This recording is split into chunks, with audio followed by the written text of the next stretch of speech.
এটা বাংলাদেশে হবে? এখন আমি বলছি যে ভাই, তখন কয়ে দিছে আমার এখানে ইন্টারভিউ দিতে জামাতের আমির বলছে, আমি বলছি না। না, ওনার ভোটের দরকার, ভোটের দরকার। যেমন শরিয়া আইন বলে ওনারা, যে ওনারা সরকারে গেলে শরিয়া আইন বাস্তবায়ন করবে। তাহলে শরিয়া আইনে কি আছে? আপনি আনমেরিড হয়ে যদি আপনার কোনো নারীর শ্লীলতা হানি করেন, তাহলে আপনার 80টা ডোররা মারতে হবে। আর যদি বিবাহিত হয়ে আপনি শ্লীলতা হানি করেন, পাথর মেরে, তাহলে পাথর মেরে আপনাকে হত্যা করা হবে। বলুক, বলে না কেন? শরিয়া আইনে কি আছে বলুক না। হ্যাঁ, চুরি করলে হাত কেটে দিবেন, বলেন, বলেন। চুরি করলে নুনু কেটে, রেপ করলে নুনু কেটে দিবেন, বলেন, বলেন। মানুষ ভোট দেখ, বলেন না, সমস্যা নাই তো। শরিয়া আইনে যা আছে বলেন। রাজনীতির ক্ষমতায় যাবেন, সব পরিষ্কার করবেন না? আপনি পরিষ্কার করবেন তো? আমি তো বললাম যে জামাতকে ভোট দিলে ব্যস্ত, বলেন তো দেখি। আল্লাহর চেয়ে বড় ক্ষমতাবান হয়ে গেছে।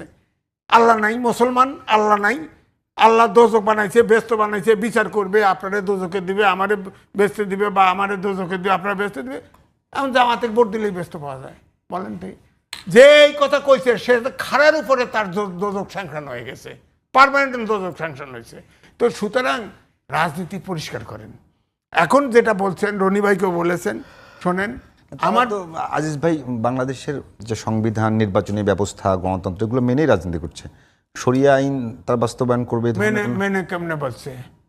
আমি বললাম তো, বলেন না, পতাকা হয় নাই, বলেন। ওই যে বললাম না, জাতিসংঘ নাই, পতাকা নাই। এনসিপি বলছে নতুন বাংলাদেশ চাই, দ্বিতীয় রিপাবলিক চাই, জামাতও তাই চায়। নতুন বাংলাদেশ তো বর্তমান সরকারও চায়। হ্যাঁ, বর্তমান সরকারও চায়।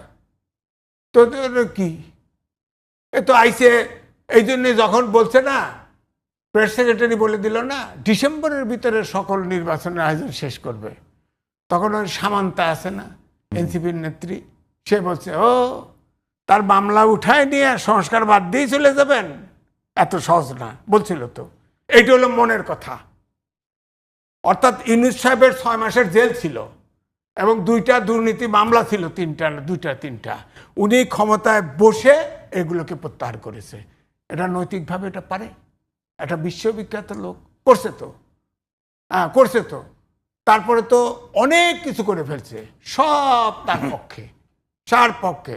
এই যে স্টারলিংক বিশাল আইনে ফেলছে, বিশাল। আরে আনলেন লাভ কি? যাদের হাজার হাজার টাকা ফ্যাসিবাদের চুরি করছে ওরা তো বিদেশ চলে গেছে, স্টারলিংক ব্যবহার করবে কে? অনেক দাম। তারপরেও দিয়ে রাখছে। গ্রামীণ, এটার অংশীদার হচ্ছে গ্রামীণ ব্যাংক এবং গ্রামীণ ফোন। বাংলাদেশের লাভ কি?